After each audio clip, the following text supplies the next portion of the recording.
చంద్రబాబు నాయుడే గెలిచేది.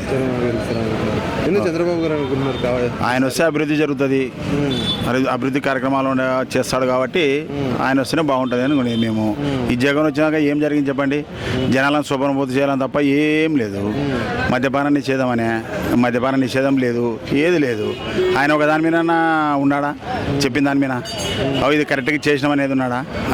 Fee reimbursement అన్నాడు. ఫీజు రియంబర్స్మెంట్ అంటే కాలేజీలలో ఇంతవరకు డబ్బులే వేసలేదంట. వాళ్ళు ఇంతవరకు వాళ్ళ సర్టిఫికేట్స్ కూడా వాళ్ళకి ఇవ్వడానికి సతాయిస్తున్నారు. కాలేజీలో అంతా ఇది చేస్తున్నారు, మాకు ఫీజు రియంబర్స్మెంట్ డబ్బులే వేయలేదని. ఒక ఈయన ఒక్కటి పేపర్ మీద టీవీ మీద చెప్తే అయిపోతుందా? కాదు కదా. అందుకే ఏమన్నా వనరులు వచ్చినాయా? మనకు వనరులు ఉంటే సంపద సృష్టిస్తాడు. చంద్రబాబు నాయుడు అయితే సంపద సృష్టిస్తాడు. ఇప్పుడు మన కొడుకుని చదివించుంటాము, 5 లక్షలు పెట్టి నేను కూడా చదివించాను నా బిడ్డకి. నా బిడ్డ ఇప్పుడు మన ఆంధ్రాలో లేదు కాబట్టి తెలంగాణలో అప్పుడు చంద్రబాబు నాయుడు ఐటీ ఇది పెట్టి డెవలప్ చేసినాడు కాబట్టి అక్కడ ఉద్యోగం వచ్చింది. ఈరోజు లక్షలు ఉద్యోగము